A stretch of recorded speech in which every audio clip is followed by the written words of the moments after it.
you're welcome to class. Welcome to another episode of Nursing with Abby. Now today we are going to be having a night series of our Antenatal and Motherhood series, which is running concurrently through. Now today we are going to be talking about how to explain to siblings about the new addition. Yes, an older child. How do you explain? How do you explain to the older child or older children about the new addition? Before I go on, I would like to thank all my subscribers for always watching this channel. Thank you for your support. Thank you for always being there. Thank you so much. I appreciate your presence and your support. If you're just watching me for the first time, you're welcome to Nursing with Abby. My name is Nurse Abiodun. You can call me Nurse Abby for short. I am a nurse, I'm a midwife, I'm a public health advocate, and I love what I do.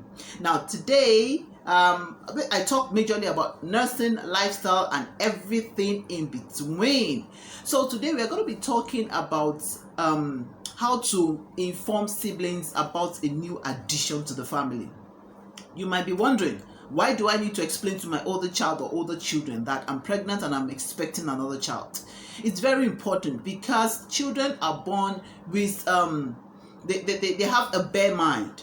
So whatever you try to put into them is what will grow and germinate. So if you don't really communicate with your children, it might be a lot of work even at this point, because definitely a new addition might shift your attention from them to that new addition, which might cause a form of sibling rivalry as early as that age, and it might grow to something big and disastrous later in future. So it is important that we communicate with our older children about the addition of a new child. Yes, about the addition of a new child. So I'm going to be giving you some tidbits, some top tips of how to communicate with your older children, get them involved in the preparations and the arrangement for the new addition, and help them to see that addition not as a rival, but as a part of the family that they should nurture and take care of. So join me. So the first point, I hope you have your pen and paper. Now the first point is discuss the pregnancy with them.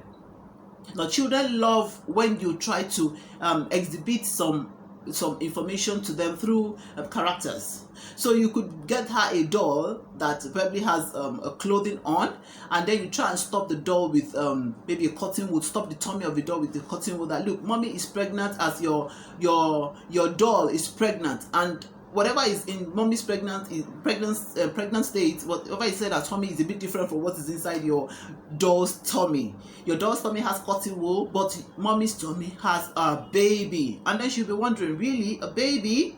Wow. So inside this tummy, mom, a baby is coming out? Yeah. And you would answer, yes. Now, discussing it with them depending on their level of understanding and intelligence. Now, this kind of method is applicable for preschool children, maybe children between the ages of 2 and 3 and probably 4. But by the time they turn to 5 years or 6 years, you'll be a bit more advanced in your education to them. Now at that moment, you can explain to them that they are actually expecting a baby, like maybe one of their colleagues in school had also a sibling. One of their colleagues in school had a sibling, maybe okay, you're also expecting another baby, like Maria is expecting had a sister called Julie or something like that. So you can make a comparison with another family who probably has siblings. So that is a way of helping to deal with older children concerning that situation. You could also include these children in the arrangement, the pregnancy arrangement, maybe having to organize your pregnancy bag, your labor and delivery bag. You could also involve them. Let them be involved. You could even involve them in preparing the cots or the nursery for the new baby.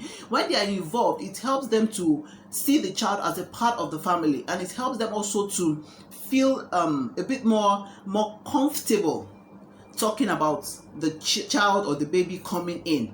Then you should also tell them exactly that you're expecting a baby that needs to be cared for and taken care of. You can even show them pictures of when they were babies. Yes, pictures of when they were babies, and show them that when you were a baby, you couldn't walk, you couldn't talk, you had to, your mom had to breastfeed you. So gradually, you received a lot of care and you became like this. So this baby also would be like this when you were a baby, and then gradually will grow up to be like you and grow more. So you can use these illustrations to help the children to grind their memory, their understanding about the subject matter. So you could also, plus please don't tell preschoolers, those before the age of 5, don't tell them the exact day you're going to deliver, because they don't even know, they don't really have an idea of days. But you can tell them, oh, my darling, this baby is gonna come before Christmas, or this baby is gonna come before the summer, or this baby is gonna come before the spring. So they could have an idea, a vague idea, but don't give them exact days. They are not so good with dates. Just give them something very big and vague, and then whatever time it comes, oh yes, the baby is here. Yes, she told me about it. I'm expecting the baby too. So that's also a way of communicating with older children about the inception or the arrival of a baby. So also encourage them to ask questions. Now you have to make sure that your communication with your baby or your children, your older children, is top notch. Always encourage your children to vent out their feelings, to talk with you. Don't always scream or shout at them. Always encourage them to communicate with you. Let them, express their concerns. Whatever they went through in school, you should be the first person to know as a mother, because it's when you are their best friends. It's easy for such children to vent out their feelings before it becomes engraved inside their minds and it becomes maybe bitterness or hatred. So please always communicate with your children. You could also read books that has to do with a baby, the inception of a newborn, addition to the family, something that has to do with babies and children and newborns and siblings. It also helps their imagination. Then you can visit friends to show examples of siblings. Okay, visit friends or families that have siblings, and that we are also expecting a baby, like Mary had a younger one which is called Flora or something like that. Then that all this I said is before pregnancy. Now after pregnancy, it's a whole new game entirely. Now I'm going to be sharing my personal experience with you. I was 9 years old when my mother gave birth to our last born, who is my immediate junior sister. Now I was already full blown. I was already in my 6th grade, I guess. 6th grade, yes, around primary 6 thereabouts.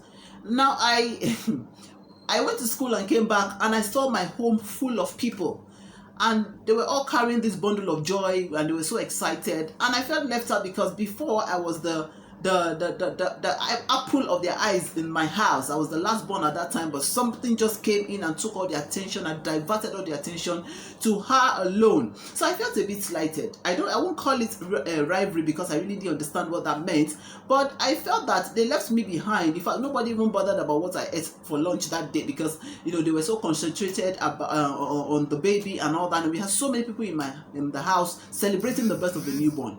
So I hope that we would not make these mistakes, because some children may not be able to cope with that kind of diversion. They might bottle it up in their minds, and it might be something more disastrous in the future. So try as much as possible to educate the older children about the inception or the arrival of a new baby before they come.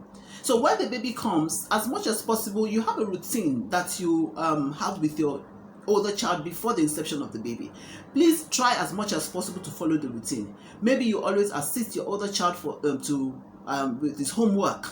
Don't, because you have a new baby, you don't have time for such a child anymore. Please don't do that. Try as much as possible to maintain that routine with that child. Okay. Then also consider taking care of the older child first. Maybe if you have that time for her, try to devote that time to her. Maybe the baby is sleeping at that time. Try and do what you need to do for that older child, so she doesn't feel slighted or she feels a bit left out. Then also, the older children, like I said, let them express their feelings. Let them communicate with you, and try to answer them in the best possible way, considering their level of maturity. Now, you can also allow the older child to take care of the baby. You can also ask the older child, okay, go and bring a pair of diaper for your sibling. Go and bring the sibling's socks. Can you help me with lifting up the sibling's jar or something like that? Can you help me watch over the siblings' food? While I go in to get spoon or something, or could you get spoon for me at the kitchen? Those things are a way of involving that older child in the care and nurture of their sibling. Also, praise the child's good behavior. oh, thank you so much for bringing this spoon for your brother or your sister. I see you're so involved and you love taking care of your baby. And she would smile and say, yes, I love taking care of her, she's my sister. So she's internalizing the fact that she's not alone. She has somebody with her that she needs to nurture and take care of. So that's very good. Then also try to understand every child's individual differences. Now, some children might not take it in very well. Even after all you do, they still do not feel, committed to that child. They still do not. Just give it time. After a while, that phase will pass. Just continue what you are doing. Continue to communicate with them, and after a while, they'll get better. Then be more compassionate. Okay, at that point, be more compassionate, because the rivalry probably is there, but you just need to make sure that you manage it well. Then encourage schooling. At this point, maybe you can encourage the child to be going for a daycare or to school, so the child can divert the attention to at least schooling, and then you have more time for the baby. So when the elder one comes, you also devote time for her too. So I think these are the points. Some of these points you can use to help older children to get used to the arrival of an addition to the family. Now, behind me you'll see some lovely Everfoam stickers that's presented by Mayleen Ventures. They promise that they're going to assist to take care of the background of this scene, this episode, for a whole week. So we thank them. It's actually an Everfoam. They produce Everfoam sticks like this. So you're just gonna open the back of the seal like this, and you stick it to the wall, and it can take as long as 3 months. So they have different things. They have 1 to 10, they have A to Z, they have circles like this, they have butterflies, they have different things just to make the house beautiful and colorful. You could have it in your nursery, your baby's play area, your children's church, anywhere, schools. They're all very nice for beautifying your children area. So I'm going to leave their link on the description box below. If you need any of these, you can contact them for more information. So we say thank you, Mayleen Ventures, for giving us a sparkle at our background today. So we are going to see in the next episode as we talk about something more exciting. Remember to involve the siblings in the arrival of a new baby. So till I see you in my next episode, it's bye for now.